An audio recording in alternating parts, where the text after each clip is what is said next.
로마서 16장에 가장 많이 나오는 이 말씀이 서로 무난하라 하는 말씀이 제일 많이 나오지요. 여러 인물들을 말씀하면서도 그 로마서 16장의 일꾼들에게 서로 무난하고 인사하고 또 위로하라고 하는 그런 말씀을 로마서 16장에 제일 많이 강조하고 있습니다. 그래서 우리가 사도들과 주의를 하는 일꾼들이 때로는 성도님들과 교회와 전도를 위해서 헌신하는 시간표도 있지만은 또 나이가 들면 몸이 약해지고 여러 가지 기력이 약해져서 돌봄을 받아야 할 또 시간표가 있는 거죠. 항상 우리가 섬김만 할 수 있는 것은 아니니까 또 우리는 환경에 따라서 돌봐줄 수도 있고 또 돌봄을 받을 수도 있는 거 아니겠습니까? 그래서 우리는 이 돌봄의 대상들을 좀 잘 우리가 이해를 해야 될 겁니다. 분류도 해보고. 그래서 로마서 12장 1절에서 14장 1절에 3절에 보면은 믿음에 연약한 자를 너희가 받되 그의 의견을 비판하지 말라 그랬어요. 그래서 우리가 믿음이 연약한 자들이 있다는 거예요. 그 다음에 또 어떤 확신이 없는 사람들이 있어요. 또 그런가 하면은 주관이 뚜렷하지 못한 사람이 있어요. 어떻게 보면은 주관이 뚜렷한 사람은 주관이 뚜렷하지 못하는 사람 보면은 답답해 보이죠. 왜 저 사람은 좀 세상 말로 물에 물 탄 것처럼 색깔이 없느냐. 좀 이렇게 우리가 볼 수가 있잖아요. 그러나 이 성경 말씀에 보면은 로마서 14장 3절에 보면은 먹는 자를 먹지 않는 자를 업신여기지 말고 먹는 자를 비판하지 말라. 이는 하나님이 그를 받으셨음이라 그랬어요. 확신이 없는 사람도 하나님의 자녀고 믿음이 약한 자도 하나님의 자녀고 주관이 뚜렷하지 못한 사람도 예수님을 영접하면 하나님 자녀라는 거예요. 그래서 우리가 내 기준으로 가지고 사람들을 판단하지 말라. 하나님이 그를 받으셨다. 하나님의 자녀니까 내가 볼 때는 부족해 보여도 하나님이 그를 세우시고 하나님이 그를 치유하시고 하나님이 그를 다스려 가니까 우리가 인정해 주자고 하는 거죠. 더 중요한 말씀은 로마서 8장 26절에는 이런 말씀이 있습니다. 성령도 우리의 연약함을 도우시나니 우리는 마땅히 기도할 바를 알지 못하나 오직 성령이 말할 수 없는 탄식으로 우리를 위하여 친히 간구하신다 그랬어요. 하나님의 자녀는 성령이 그를 교육하고 성령이 그를 치유하고 성령이 그가 건전한 삶을 살 수 있도록 성령께서 이끌어 가시니까 성령을 믿으라고 하는 거 아니겠어요? 그래서 우리는 교회 다니는 성도님들이 꼭 기억해야 될 것이 우리는 나의 기준으로 우리가 사람을 판단하지 말고 또 부족하고 연약한 사람들을 우리가 돌보고 또 그들에게 우리가 관용할 수 있는 것들이 우리에게 필요하다. 그죠? 그럼 우리가 돌봄의 종류들은 어떤 것들이 있는가? 우리가 어떤 돌봄을 가져야 될 것인가? 그래서 우리 하나님 자녀들은 제사장 베드로전서 2장 9절을 10절에 보면은 너희는 왕같은 제사장이라 그랬잖아요. 제사장의 역할은 많은 역할들이 있어요. 제사장 구약의 제사장의 역할은 예배의 전체를 관장하고 관리하는 그런 의무가 있고 또 성도들에게 육신적인 것들을 체크하고 또 우리가 환경과 이런 것들을 이렇게 도와줘야 될 그런 또 제사장들의 역할이 있어요. 그래서 레위기 13장 1절에서 8절에 보면은 제사장은 이제 성도님들에게 건강을 관리해 줘야 돼요. 건강이 거의 전염병인지 아닌지 피부에 이렇게 무슨 문제가 생겼어요. 그러면 그게 전염병인지 아닌지를 나병인지 아닌지를 제사장에 가서 판단하고 제사장에게 검사를 맡아야 돼요. 이스라엘 백성들은 공동체 생활을 하기 때문에 한 사람이 전염병이 걸리면 민족이 다 몰살할 수가 있어요. 그래서 출애굽한 이스라엘 백성들이 약 한 200만 명 정도 되는 인구가 출애굽을 했거든요. 그들에게 전염병이 생기면 어떻게 되겠어요? 그냥 민족이 다 죽을 수가 있어요. 지금은 나병이 문제가 안 되죠. 백신이 있기 때문에 뭐 나병은 문제가 되지 않아요. 근데 예전 시대는요, 나병이 걸리면 격리했어요.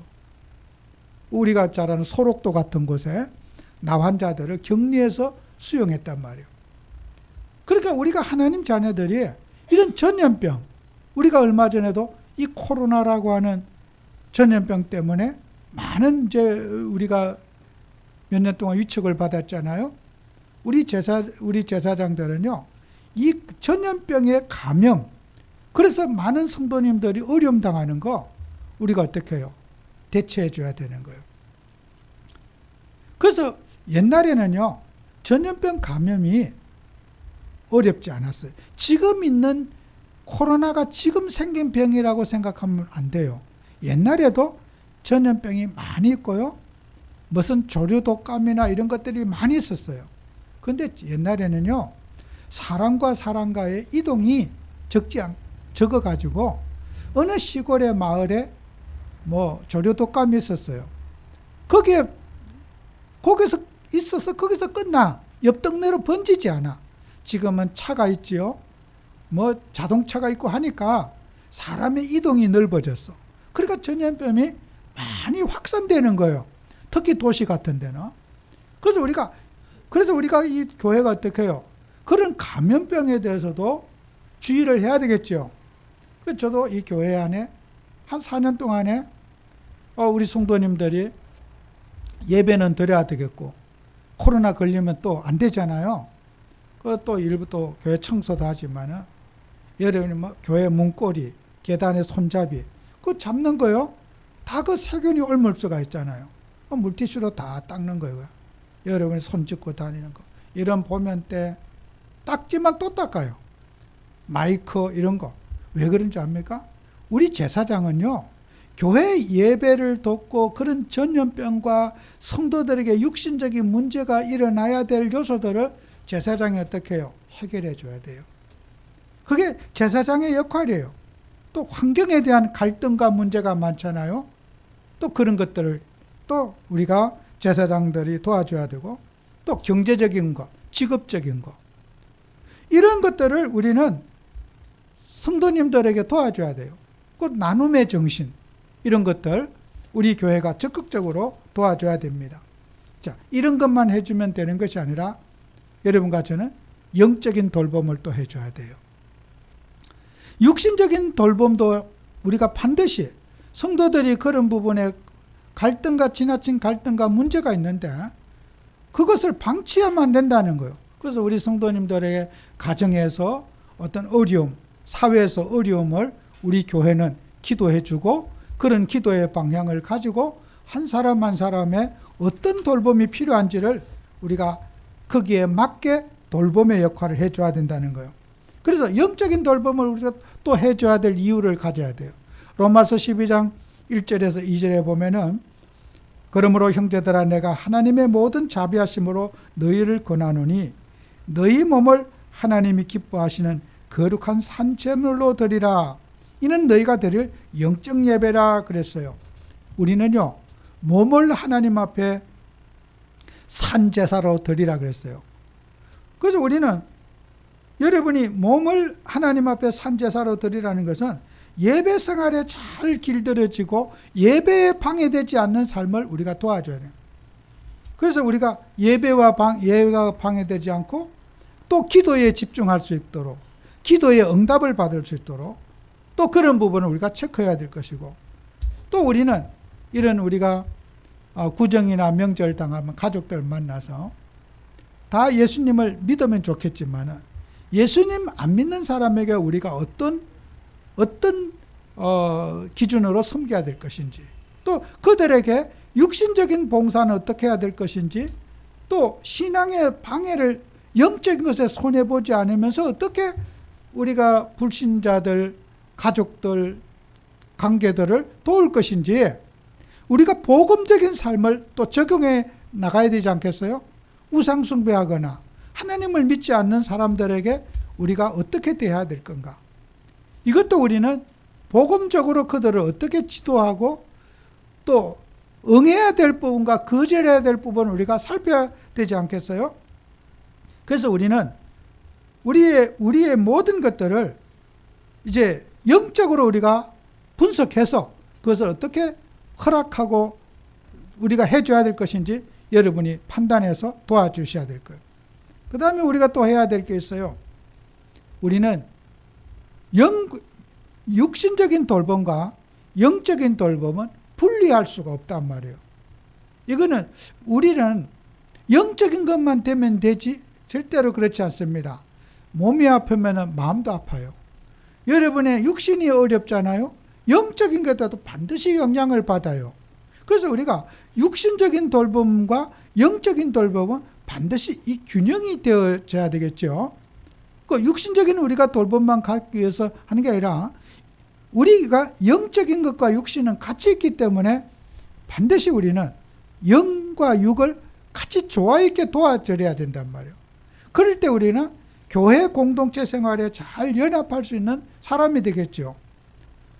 우리 성도님들이 세상에 살아가면서 다 각자 여러분과 저가 모르게 장애를 가지고 여러분이 있어요.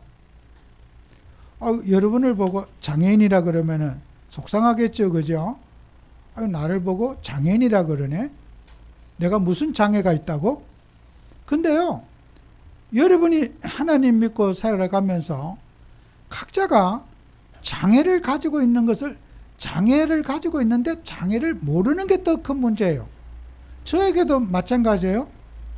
어떻게 보면 우리는 다 장애인들이에요. 그런 육신적인 장애를 가지고 있고 영적인 장애를 가지고 하나님께서 교회에 여러분을 부르셨어요. 근데 장애인끼리 도토리 기적이죠. 지적하는 거예요. 당신 장애인이야. 자기가 장애인인 것은 모르고 남을 장애인으로 자꾸 몰아가는, 나는 건강한 사람인데 저 사람이 장애인이라는 거예요. 서로 비판하고 판단하는 거. 우리가 이것을 고치고 치유받으셔야 된다는 거예요. 그래서 로마서 12장 3절 13절에 보면은 아주 중요한 말씀이 있어요. 내게 주신 은혜로 말미암아 각 사람에게 말하노니 마땅히 생각할 그 이상의 생각을 품지 말고 그랬어요. 생각할 그 이상의 생각을 품지 말라. 분수에 맞게 생각하라. 근데 사람이 분수에 맞게 생각을 못하는 게 문제란 말이에요. 저와 여러분이. 그러면 내 분수가 뭔 줄 알아야 될 거 아니에요? 분수에 맞는 생각을 하고 생각해야 될 생각을 해야 되는데 생각 안 해도 될 생각을 하게 된다는 거예요. 나하고 관계없는 생각, 나하고 아무 연관이 없는 생각 속에 우리가 타인의 생각 속에 내가 살아간단 말이에요. 오늘 이게 로마서 12장 3절은 저는 굉장히 중요한 말씀이라고 생각되어져요. 그러면 나는 그럼 어떤 생각할 이상의 생각을 품는 것은 나에게는 무엇이 있는가? 이걸 우리가 성도님들이 검사해 보셔야 돼요. 나는 어떤 지나친 생각을 하는 습관이 있는가? 그것은 여러분에게, 저는 대체적으로 지나친 생각을 하면은 교회는 쉽게 판단해요. 저 사람 쉬운 말로 막이 들렸다. 저 사람 비정상이야. 결박기도 해야 된다. 정말 그런 것은 절대로 우리가 해서는 안 될 말이라고 저는 생각되어져요. 생각이요, 각자 개개인마다 생각의 차이가 있고 생각은 저마다 가지고 있는 인격입니다. 그 사람이 가지고 있는 캐릭터고 그 사람이 인격이에요. 나와 같은 생각을 하지 않는 것이, 내 생각은 지구에서 나뿐이 없어요. 다 타인의 생각을 우리가 어떻게 해요? 존중하고 그들을 이해하고 우리가 감싸줘야 되는 것이, 그게 교회가 해야 될 일이라는 거예요. 생각할 이상의 생각을 품지 말고. 그래서 우리 교회 성도님들이 정신과 치료를 받으려면은 그게 욕하는 소리로 들릴 수가 있거든요. 저는 절대로 그렇지 않다고 생각해요. 저는 우리 사회가 건전하게 바르게 교회가 되려면은 정신과 정신신경과 전문의가 교회에 참 필요하다. 저는 그 생각을 많이 해봐요. 정신신경과 전문의가 교회에 참 계셨으면 좋겠다. 왜 그러냐? 우리는요, 육신적인 장애가 있는데 그 육신적인 장애를 모른단 말이에요. 나는 어떤 육신적인 장애를 가지고 있는지를 모른단 말이에요. 사람이 태어날 때 정말 아담과 하와가 선악과 따먹기 전에는 저는 육신적인 장애가 없는 줄 알아요. 타락한 인간이, 범죄한 인간이 사단 마귀에게 이끌려서 살면서 태어날 때부터 육신적인 장애를 가지고 태어난 인간이 된 거예요. 근데 우리는 그 장애를 방치하고 살아오고 그 장애를 그냥 육신적인 장애를 방치하고 산단 말이에요. 그래서 사람이 생각할 이상의 생각을 품는다는 그것은 뭐예요? 지나친 과욕을 부리고 의욕이 너무 앞서가는 걸 말하는 거 아니겠어요? 내가 현실보다도 너무 앞서가거나 의욕이 과다된 거 말하지 않겠어요? 그래서 우리가 사람 속에는요, 우리 뇌 분비 속에는 세 가지 호르몬이 분비가 돼요. 엔돌핀이라고 하는 이런 마취 성분을 가진 호르몬이 분비가 되고요. 사람이 어떤 활동을 할 수 있는 아드레날린이라는 호르몬이 또 분비가 돼요. 그 다음에 사람이 어떤 학습을 하거나 이런 걸 할 수 있는 쾌감과 쾌락을 느낄 수 있는 이런 우리가 도파민이라는 게 또 분비가 돼요. 근데요, 사람의 의욕이 확 앞서. 의욕이 앞서는 건 좋은데 의욕이 현실을 못 따라가면 어떻게 돼요? 불안하고 공황장애를 느끼고 또 수면장애가 오고 의욕은 확 앞서가는데 현실이 못 따라간단 말이에요. 이거 뭐예요? 아드레날린 과다 분비 현상이 있단 말이에요. 그런 사람 주변에 많아요? 적어요? 많지 않아요? 의욕은 굉장히 앞서. 맞아. 막 하고 싶은데 어떻게 해요? 몸은 확 달아오르는데 현실은 할 수가 없어요. 그러니까 불안하고 공황장애가 오고 불면증이 오고 여러 가지 이런 부작용이 온단 말이에요. 그런 사람 교회 와서 기도하면은 고쳐집니까? 교회 했더니 성격이 좋아지고 그랬습니까? 그럴 때는 병원에 가서 치료를 받아야 될 거 아니에요?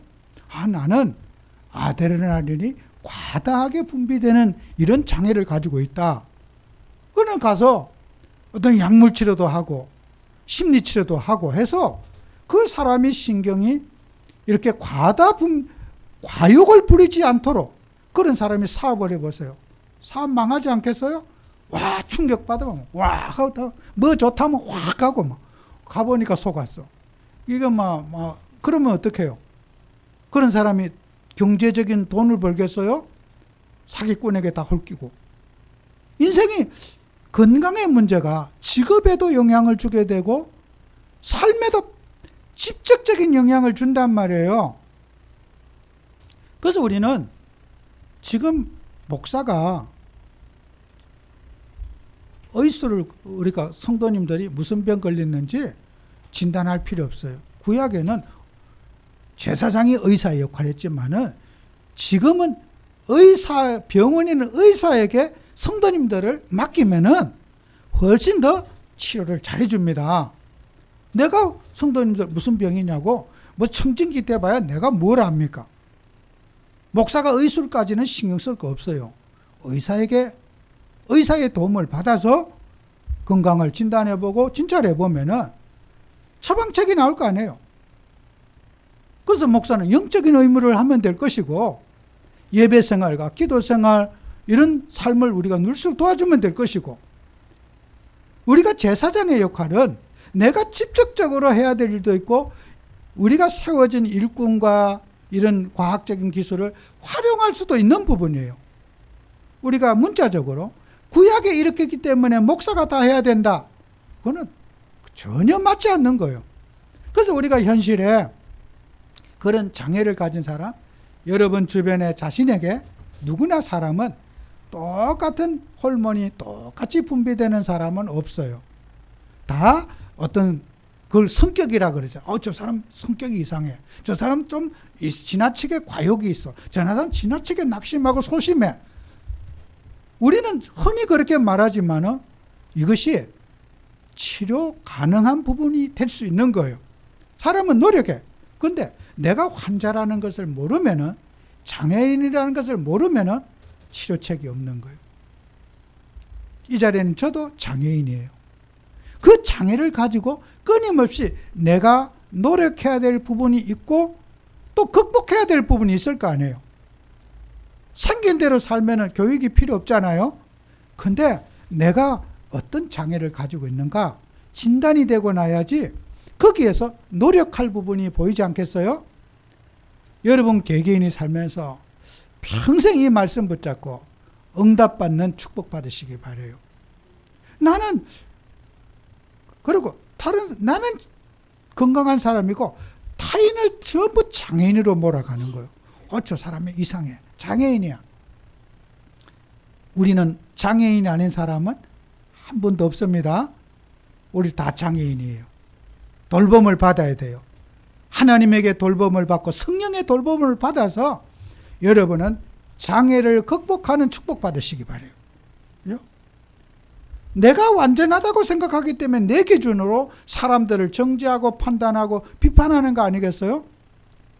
오늘 우리 교회 성도님들은 장애를 아는 사람이 장애인을 도와줄 수가 있어요. 장애의 어려움을 아는 사람이 장애인을 위로해 줄 수가 있고, 장애의 어려움을 모르는 사람은 여러분은 사역을 하는데 걸림돌이 되는 거예요. 그래서 우리 교회 성도님들은 항상 직분의 역할, 또 우리가 어떤 헌신의 방향, 이런 것을 가지고 하나님이 주신 대로 각자의 우리가 하나님의 기능을 가지고 여러분이 섬김을 다하고, 또 우리가 저 사람은 육신적인 부분은 어떻게 내가 도와줘야 될 것인지, 또 영적인 예배 생활과 기도 생활은 어떻게 내가 저분에게 도와줄 것인지. 그래서 우리가 교회라고 하는 공동체, 서로 연합하는데 이 장애를 알아야지 서로가 연합이 되는 거란 말이에요. 장애를 모르면 연합을 안 돼요. 서로가 반목하게 되지 않아요? 나와 같지 않으면 저 사람은 이상한 사람이라고 내 스스로 정죄하게 되잖아요.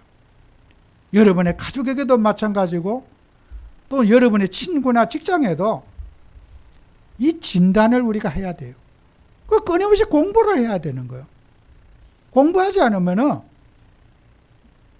제가 지난주에 머리를 깎는데 그 이발사분이 나이가 드신 할아버지예요. 좀 오랫동안 하니까 손님이 없으면 저에게 항상 참 그런 사람들의 질문을 많이 해요. 어떤 목사 이런 것도 어때요? 어떤 노인 한 분이 할머니가 돌아가셨는데 그것도 예전에 늘 나오시던 노인들이 왜 이렇게 여기 이발소에 항상 경로당처럼 많이 오시는데 다 이렇게 안 보이십니까? 물었더니 글쎄요.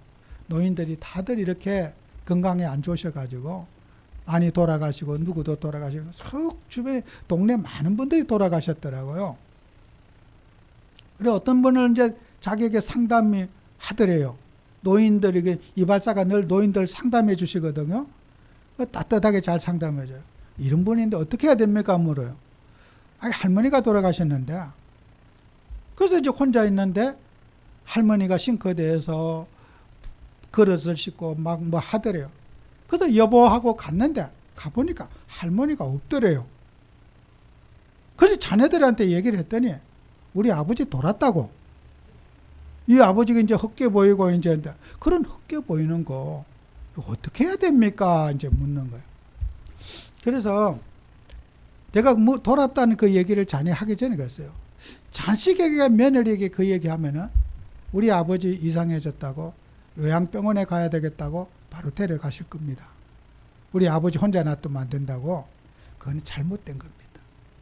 사람은 건강이 영양이 부족하거나 오랜 습관을 가지고 나이가 들면은 내 기능이 약해져서 헛게 보일 수도 있고 꿈에 또 악몽을 꿀 수도 있어요. 끔찍한 거. 그럴 때 그걸 이상하게 보이지 말고 그럴 수 있다고 생각해야 됩니다. 내가 내 스스로 생활할 수 있고 그런 착시 현상이 나타날 때 이상하다고 격리해야 될 대상이 아니라, 근데 자녀들은 직장 다니고 생활하고 바빠요. 근데 내 부모님이라도 한번 찾아뵙기가 쉽지 않아요. 현실적으로 일하고 살아야 되고 자식 키우고 사는데 부모님이라고 찾아뵙기 어렵습니다. 그래서 저와 같은 사람에게 연결해 주면 제가 도와드리겠습니다. 저는 그것을 보람있게 생각합니다. 연결해 주세요. 제가 도와드리겠습니다. 사람들은 나이가 안 들어본 사람은 나이가 들은 사람의 상태를 모르고 반복해서 무슨 말을 하면은 지난번에 했는데 또 했다고 또 잔소리 한다고 이제 젊은 사람은 대드는 거예요. 그죠? 했으면 됐지 또 했느냐? 나이가 들면요, 반복하는 습관이 있어요. 했던 말을 자기도 모르게 또 하고 확인하게 또 하고 심심해서 또 하고 막 계속 하는 거예요. 그러니까 더 젊은 사람은 그만 입만 벌리면 시끄럽다고 안 들어요. 또 시작한다. 그래, 나이 든 사람의 습관을 이해를 해주. 우리가요, 젊은 사람이 어떻게 나이 든 사람을 알겠습니까? 몰라요. 그래서 이번에 많은 경험을 해보고, 저도 제 나이까지는 알죠. 제 위에는 안 살아밖에 모릅니다. 그러나 자꾸 경험을 하다 보면 그게 이상한 게 아닌데, 헛게 보이면 뭐 귀신 들렸어. 뭐가 나. 우리가 쉽게 그렇게 생각하는데, 그렇지, 그런 게 아닙니다. 항상 제가 가면 손님이었으면 그런 질문거리. 내가 이런 경우는 어떻게 대처해야 됩니까? 저는 언제라도 좋으니까 저에게 연결시켜 주시면 제가 어떤 부분을 도울 것인지 제가 막 교열하고 강의하거나 사정하지 않을 겁니다. 우리가 하나님의 일을 하면서요, 여러분은 돌봄의 대상이 그런 우리가 장애를 가지고 있는데, 어떻게 보면 나이라는 게 장애가 있는 거예요. 나이에 대한 장애. 그 나이에 안 살아본 사람은 그걸 이해할 수가 없는 거예요. 그러니까 여러분은 끊임없이 어떻게 해요? 시행착오를 겪어서 도전도 해보고 사역도 해보고 노크도 해보면서 지식을 얻으셔야 되는 거예요. 저도 해보고 이렇게 말할 수 있는 거예요. 안 해본 사람들은, 그래서 노인들은 예를 들어서 날짜도 모르고 시간도 모르고, 그러면 자식들이 우리 엄마 돌았구나, 우리 아버지 돌았구나 그러지 않겠냐. 날씨에 따라서도 흐린 날씨에 굉장히 민감하게 반응을 합니다. 날씨가 흐릴 때 여러분이요, 어린 애기들이 오줌을 누거나 뭐 이렇게 똥을 싸면요, 애기들이 울어요. 애기를 키워본 부모님들은 우리 아이가 울면은 오줌 싸서 우는구나, 찝찝해서. 여러분들도 어른들도 샤워하거나 씻거나 막 마음이 굉장히 시원하잖아요. 아이들은 더 민감하게 느껴요. 그걸 민감하게 느끼는 걸 울음으로 표현하는 거예요. 그거 힘들다는 걸 울음으로 표현하니까 그걸 모르는 사람은 어떻게 해요? 왜 우냐고 그렇게 야단치면 안 되겠죠. 빨리 기저귀 갈아주고 그 우는 것을 우리가 울지 않도록 도와줘야 되지 않아요? 어른들은 그런 나이가 들면요, 어린 아기처럼 날씨에 대해서도 사람이 컨디션이 어떤 좋은 날은 전혀 그냥 맑은 날은 건전한 정신을 갖고 기억력도 좋고 아주 리듬이 좋아요. 기분에 따라서. 또 날씨가 찌뿌둥하다든지 컨디션이 안 좋은데 어떤 우울감이 있을 때는 급속도로 마음이 또 기울어져요. 혼미해지고 답답해져요. 여러분들도 화가 났을 때 상식적인 생각을 잘 못하게 되잖아요. 똑같은 거예요, 그게. 우리는 저 사람이 특별히 이상해서 그런 게 아니라, 그래서 노인들 항상 기쁘고 즐겁게 해드려야 된다. 자녀들도 맨날 무슨 환자 취급하고 그렇게 하면 안 됩니다. 그건 자식들이기 때문에 할 수가, 제3자인 교회가 그것을 우리가 적극적으로 도와줄 수 있습니다. 우리가 하나님 일을 하면서요, 돌봄의 대상들을 구체적으로 여러분이 분석해서 내가 무엇을 어떻게 도울 것인지 여러분마다 제사장적 사명을 감당하셔야 돼요. 나의 사도행전을 써가고 나의 사역을 응답받아 나가셔야 되는 거예요. 뭐 설교만 듣고 감동받고 집에 가시면 이건 안 되는 거예요. 내가 어떻게 이 부분을 내가 만난 사람, 그런 장애가, 이 세상 모든 사람은 장애인 공동체예요. 지금 장애인 아닌 사람은 없다고 여러분이 보시면 돼요. 그러면 예를 들어 도파민이 많이 분배가 되었고 학습을 잘하고 공부를 잘하는 사람, 그 장애인이에요. 아니 공부만 잘하면 다예요? 근데 공부는 잘해서 좋은지 몰라도 여러 가지 환경의 장애를, 성격적인 장애, 인간관계의 장애를 갖단 말이에요. 여러분 도파민 과다 증세인 사람 하루 종일 앉으면 책만 들고 아무것도 못 봐. 그 도파민 과다 현상이라 제가 그 메시라고 하는 세계적인 그 축구 선수 있잖아요. 막 연봉을 뭐 수천억씩 받는 그런 세계적인 탑스타잖아. 이 사람이요. 도파민 과다 증세라. 공을 딱 잡으면 공 외에는 아무것도 안 보여. 그러니까 막 저 주변에 뭐가 있든지 그런 거 안 보여. 공만 딱 보면은 공만 딱 차는 것만 보이니까 어떻게 해요? 꼬링을 잘 넣어. 하여튼 그는 막 어떤 문제에 뭐 이거다. 하여튼 공은 정확하게 차넣어요. 그런데 그분이 장애인이라는 걸 아는 사람 별로 없어요. 그분이 어릴 때부터 진단이 도파민 과도 증세를 가진 사람이에요. 집중력이 강해요. 학습을 좋아해요. 근데 돈은 많이 벌었어. 근데 이번에 어디 뭐 홍콩인가 어디 나라에 갔는데 운동하기 싫다고 뭐 운동 초청만 안 왔대. 그래서 노쇼했다고 이제 벌금 이제 뭐 물어준다고 그러더라고요. 아, 그 사람 구경하려고 왔는데 경기장에 안 나왔대요. 몸 피곤하다고. 그러니까 이 사람이요. 그런 장애를 가진 사람이요. 한쪽에는 성공할지 몰라도 막 존경하고 막 전 세계가 우상화하고 있잖아요. 장애인도 어떠면은 성공할 수가 있고 인정받을 수가 있어요. 그죠? 우리가 사람들은 장애가 좋은 쪽으로 발전하는 사람도 있고요. 나쁜 쪽으로 또 발전하는 사람도. 만약에 그 메시가 나쁜 쪽으로 범죄하는 으로 집중하면 어떻게 되겠어요? 이 세상에 감당치 못하는 범죄가 되지 않을까? 축구공에 집중했으니까 다행이지. 보통 사람은 축구공이 막 중요할 때 골이 당황해갖고 못 차고 막 이러잖아요. 막 발 앞에서 옆으로 차고 막 이러는데 그 사람은 그런 법이 없어요. 어떤 위기에도 똑바로 차버려요. 공만 쳐다보니까. 옆에 누가 있든지 그 상황을 안 보니까. 학습을 좋아하고 집중력 있는 사람이에요. 여러분, 장애를 가진 사람이 지나친 집중을 잘해요. 그거 외에는 아무것도 못 봐. 전후차오가 없는 거예요. 여러분, 우리는 사람들에게 정말 사람들마다, 개개인마다 그렇게 존경하는 메시도 치유받을 부분이 있는 거예요. 그죠? 공 잘 차서 인기 얻는 건 좋지만은 그거 가지고 인간이 행복해질 수 없는 거예요. 우리는 모든 하나님의 자녀가 장애라고 취급하고 무시할 것이 아니라 그것을 내가 어떻게 보완할 것인가, 이걸 우리가 찾아내셔야 되는 거예요. 그래서 우리는 잘난 사람 못난 사람 없고 다 하나님의 자녀들은 동등한 겁니다. 오늘 우리 성경 말씀에 그러잖아요. 모든 사람은 다 로마서 14장 3절에 하나님이 그를 받으셨습니다. 모든 하나님의 자녀는 성격과 관계없이 똑같이 그런 장애를 보고 하나님은 인간을 판단하지 않으신다는 거예요. 하나님은 하나님의 자녀를 책임지고 축복한다는 거예요.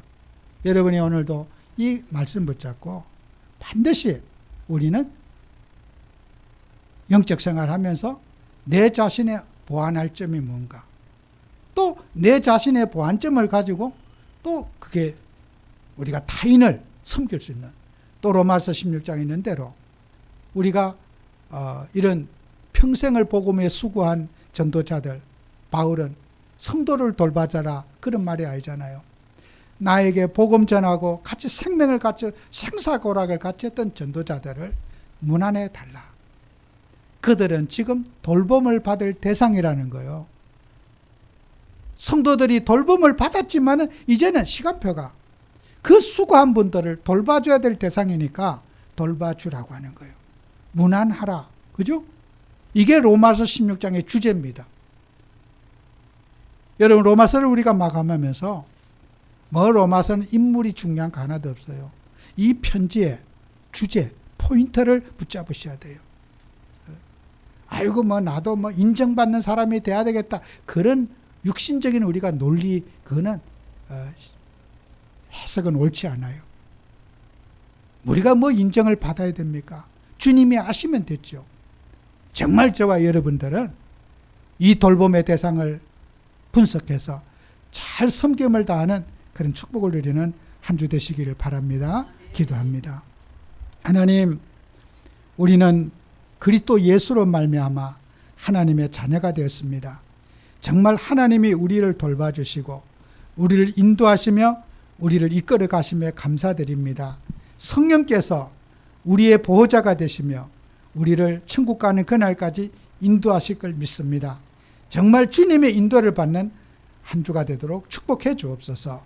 예수님의 이름으로 기도합니다. 아멘.